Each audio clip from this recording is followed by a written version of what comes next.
Hey guys, Minnesota here, and today we'll be continuing from the movies and books that I've watched and read, but we already got to the movies, and now we will be diving more into the books. And we will also be discussing some future reviews that I plan on reviewing. So, like I was saying about Spider-Man 3 book, like it was good, and what I liked the most about it was how we were seeing what Peter and MJ and all the other characters, like what they were thinking and all of that, and like how they were feeling. So I really liked that a lot about the book. I already talked about it in the other video. So yeah, this was a great book. And next up we have Once Upon a Time in Hollywood, the novelization, which I tabbed this like crazy, and like when I review this, I will get onto my color coding system, like I said with Spider-Man 3. But this was an amazing book. I loved it so much. I actually loved it as much as the movie. Actually, like you guys may know that the movie is my second favorite movie of all time, and I do love this as much as the movie actually. And I think I might put this as my second favorite book actually. So yeah, this was an amazing book, and it was actually surprisingly different from the movie, just like in Spider-Man 3. But this was actually had more differences with the movie than the other book did. This actually expanded a lot more than the movie did, and like there were just a lot more scenes at it, and there was just more expanded, and we got a lot of their backstory, which was really cool. Like a lot of the characters' backstories, and like the pacing was very similar how the movies was too, and but I felt like the movie was paced slightly better though. I felt the movie was paced better, but like um as far as but the thing is with the movie and the book, I'm really having a hard time on which one I like better, the movie or the book, cuz the book has some amazing scenes in it and a lot of great and expanding scenes, but like the thing is, this book kind of misses out on my favorite scenes from the movie. Like this scene doesn't have my favorite scenes from the movie. Like it doesn't have the scene with where Rick and Cliff are watching FBI on the TV and they're saying their commentary, in which I thought that scene was super satisfying. What other scene did I like in the movie? And they didn't have the end battle from the movie, which I really loved. Like the end battle where Rick kills all the hippies to death while he's high on acid. That scene is not in this book, unfortunately. Like very surprisingly too. And also there was another really funny scene in the movie that I really enjoyed was Rick beating himself up in the trailer, and he's like, you drank goddamn 8 whiskey sours. I couldn't have stopped at 3 or 4. I have 8. You're just sitting there like a fucking baboon. Yeah, that whole scene with the trailer was fucking funny, and that scene wasn't even in the book, very surprisingly. And I actually thought the book was gonna expand more on the Spawn Ranch scene, but surprisingly, like it only just focused on Cliff just seeing George, and that's it. Like it didn't show you the rest, like when he beats up the hippie and throws him in the car. It didn't show you like the other stuff with Tex and him giving like tours to these farmers. I think, yeah, like this book didn't have any of my favorite scenes from the movie. So, but then again, the book had a lot of scenes that I loved in here that weren't in the movie. Like a lot of the scenes in here that were my favorite were not in the movie, unfortunately. So yeah, it's kind of like the mix of both. So I'm really like hurting right now on which one I like better. So yeah, it's like a very hard competition right now. So yeah, but I'm definitely doing a review for this movie, and I think I'm probably gonna review this on my birthday, since my birthday's coming up May 22nd. I want to review something of my favorite, which will definitely be this. So yeah, stay tuned. And then the next book I have is actually a book that I've already reread like so many times already, and that's It by Stephen King. And you guys may already know, I already have a review for this movie, which I did back in 2020, like the summer of 2020, which was 2 years ago. I can't even believe that. Wow, it's been that long. So yeah, and if you guys remember in that review, I didn't have the copy of It on me because I was letting my mom's coworker's daughter borrow the It book, and now I have the It book. So like, yeah, I've had this copy since the beginning of 2017. I think it was around. Oh wait, no, not the beginning. It was August. Originally when I first read the book, I had the cover with the white cover with the smiley face on top. But my dad's mom got it and threw it away. And I was so mad about that. But before the movie came out, I went to Target and bought this copy. So yeah, so I just want to say I read this book, and I have like an hour and 30 minute long video all on it. So yeah, but there were some stuff that I missed out in that video, even though it was 1 hour and 30 minutes. I talked about pretty much everything, but the main thing I missed out on was the interlude sequences. So I will get along to the interlude sequences, and I missed out on the whole sequence of part 3 grown ups. Like there was some stuff that I forgot to talk about there. So yeah, but before I do, I quickly want to go over my color coding system. There's at least 5 color codes. So for red, the red marks are any scenes involving Pennywise, like any scenes where Pennywise shows up or anything that he does, like anything Pennywise related is red. So blue is for scenes for the Losers Club, and like scenes where like they're just hanging out, and like just scenes where like just very satisfying Losers Club moments are tagged blue, I mean. And then yellow right here is for any like references to other Stephen King books. Like there was a lot of references to other Stephen King books in here. Like Dick Halloran from The Shining was in this book, and the turtle from The Dark Tower was in this book, which I have not read The Dark Tower yet. So yeah, there was and then there was some Castle Rock references too, and there was a little Christine reference in this book too. And yeah. And then purple in this book was for any scenes involving the bullies or any abuse, the bullies, Beverly's dad, and Tom Rogan's abuse. So yeah, those are scenes marked in purple.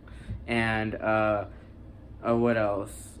Oh yeah, and for green is for like any quotes that I like any quotes that I felt like tabbing that I thought were just very inspiring. So yeah, that's green right there. So yeah, and now let's get on to the interlude sequences. Now, for the first interlude, this is not a bad thing at all. Like, don't get me wrong, this is not a bad thing at all, but the interlude sequences, the main reason why I didn't talk about them much in my It book review was because, like, they're not really, like, the scenes that most appeal to me, Like, they're definitely my least favorite chapters of the It book, but that's not a bad thing at all. These sequences are still amazing. Like, these sequences are awesome.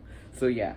But they're just the ones I enjoy reading the least, So yeah, so let's start off with the first interlude. The first interlude, we get first introduced to Mike Hanlon. And Mike Hanlon, like, he's been studying about all the histories of Derry and, like, all the murders in Derry that's been going around lately. And, yeah, and he starts, like, getting, like, information from this other guy named... I forgot the guy's name. What was his name again? It was this old guy who would meet up at the porch, like, his house porch. And they would talk about the histories of Derry and all of that, and then he finds out about the charter for Derry Township, how there were all these people like like members of it, but then like they all disappeared without a trace, So yeah, and this all happened in the 1700s. And there was this other thing he found out with the ironworks explosion in the early 1900s, I think, where like 88 there was an explosion in the ironworks, and like 88 children died and 102 total died. So that was a total massacre. And then there was this other thing in the first interlude which I really enjoyed, and it actually creeped me out, was Mike interviewing Betty Ripsom's parents, and they tell him about like how sad they were that their daughter died, and like they found her body like all iced up, I think.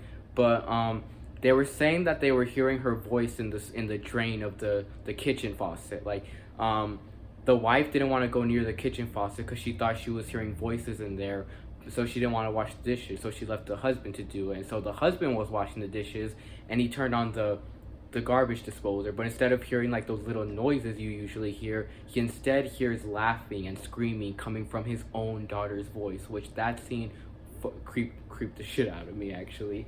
So yeah. And then, so that's the first interlude. So the second interlude was all about Mike Hanlon and his family and the whole black spot thing. It was all about Mike Hanlon's dad, and like learning about Mike Hanlon's dad and like his relationship with Henry Bowers' dad. So it's really funny how like father like son, like they pick on each other. Like the Mike what was his name? Will Hanlon and Butch Bowers would always bully each other all the time, and then next thing you know, you got Henry Bowers and Mike Hanlon always bullying each other all the time. So yeah, and with the second interlude, you find out about the black spot, that like black people weren't really like weren't really showed much interest, and they weren't really much appealing. So there was this whole Black Army thing and all of that, and so Mike Hanlon and his whole group of friends, including Dick Halloran, who was another one of his friends, decided to build this nightclub for black people, or for any people, but mostly it's dedicated to blacks, and the military group for the blacks that was near Derry. And so they end up doing that, and then all of a sudden it gets burned down. But before it gets burned down, there was this racist cult called the Legion of White Deaconcy that was kind of like the KKK, like they would kill black people. But before it burned down, they were saying like N-word, like I don't want to say the N-word right now, but they were like N-word, get out of there now. And then the place starts burning down. Oh yeah, and that whole chapter said the N-word so many times. Like I was like, damn, like this says the N-word as much as Django Unchained did. Yeah, but that whole scene when the whole Black Spot was burning down was actually very suspenseful, because it was actually like telling you that all the people were trying to leave from the front door, but it was locked, and like they couldn't get out, and they were all burning to death. But Dick Halloran came up with the idea of how to escape. To go to the back of the nightclub and go through the window and get out of there. And so they do, but before they do, they turn around and look in the window, and they see Pennywise as a giant bird with balloons on his wings. And they said he wasn't even flying, he was hovering on balloons. Not even hovering, he was floating on the balloons. And he took he had one of the nightclub members, like one of the people, you know, like on his foot, like on his bird claw. Yeah. So that's what he said he saw there. So that scene was actually pretty creepy too. And then we get on to the third interlude, which was all about the Bradley gang. It was Mike Hanlon interviewing an old Mr. Keene. So yeah, Mr. Keene, like he remembered like the whole Bradley gang situation, how the Bradley gang was like a group of gunslingers that just came to the town for more ammunition. But literally it was in broad daylight that a lot of the Derry residents, like just regular citizens in Derry, just like the regular residents in Derry, like decide to shoot them down. And there's this whole shootout in the middle of the street in broad daylight, where like they're just shooting out the Bradley gang. But that scene was actually very graphic, like how it was described, how like there was blood going all over the windshield, how one guy fell down and his whole leg was like bleeding. So yeah, and then also the Derry residents were saying there were shootings, like the Bradley gang was getting shot, but it was from none of them. It was from none of the people who were shooting. Instead, it was from a clown. Like they said, they saw a clown next to a building, but he wasn't on a balcony at all. He was literally floating next to the window, and he casted no shadow at all. And he had his own gun, helping them shoot the Bradley gang with them. So yeah, that scene it was actually creeped me out, actually, seeing Pennywise floating next to a building shooting the Bradley gang. And I actually thought that was cool, having Pennywise with his own gun, that was cool. And then we get on to the fourth interlude, which was Mike Hanlon interviewing this guy named Egbert Thorogood, I think. And so he was telling him about this massacre at the Sleepy Silver Dollar, which it was this bar, it was a small bar, just a small regular bar, and there was this guy named Claude Harrokes who seemed like an average guy. He wasn't really he wouldn't really get along with the people much, but he didn't seem crazy. But all of a sudden, out of nowhere, he just came in the bar one day and literally started killing everyone with an axe, literally slicing everyone with an axe. He even chopped off a guy's hand off while he had his beer hand on it. So he chopped his hand off. He sliced a guy on his head, and then he sliced the guy, there was this guy who was laying down, and then he sliced him up too. And that scene was very graphic. It was surprisingly very graphic. So yeah, the interlude sequence is actually surprisingly very graphic. So yeah, and so yeah, but while all that was happening, while he was killing all the people in the bar, they said that there was another guy there too, a comedy guy who was a clown, who looked who was basically a clown, who was doing flips and tricks, and he was dancing, and he was putting nickels on his forehead, but he was just watching all of it, and he didn't even care about much of what was happening. He was just watching all of it.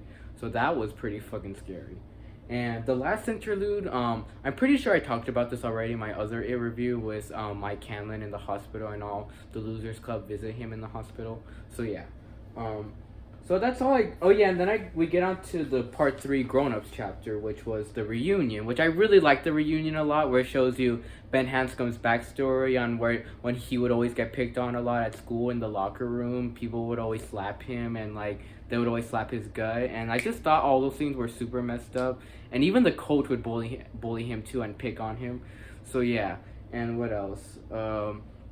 And that whole scene was very funny too, with like Richie doing all his voices and all of that, and then it also gets very suspenseful too when they're talking about the child murders and all the murders that have been going around. Like this one kid who was in the bathroom, and then like his mom heard a bunch of screaming, and when she went in the bathroom, the whole bathroom was filled with so much blood, and then she heard laughing coming from the toilet.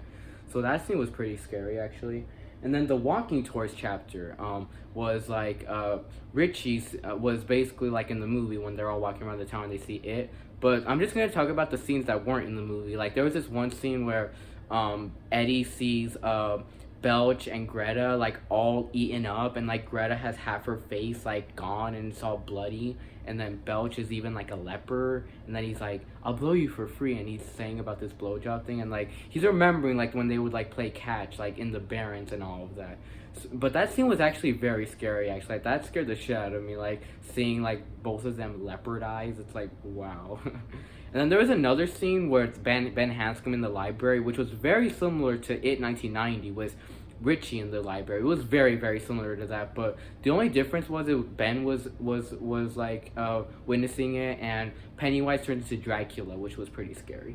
And then there was another one with the walking tours were Ben, Eddie, Richie, Beverly.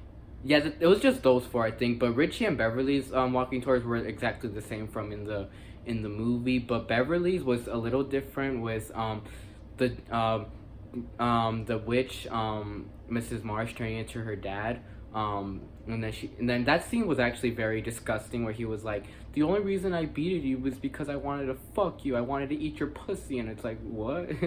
Like that actually kind of made me uncomfortable. And then there was another scene like where he turns back into the clown with a bunch of balloons that said it came from outer space, and he's like, I am an alien, the only survivor of a dying planet, and I came here to kill all the men, rape all the women, and eat all the children, or something like that. Yeah, but that scene was very disturbing. And then after that was the 3 uninvited guests chapter, where Henry was escaping the asylum, and he sees Pennywise in the moon, and Pennywise even turns into a dog and eats the asylum guard.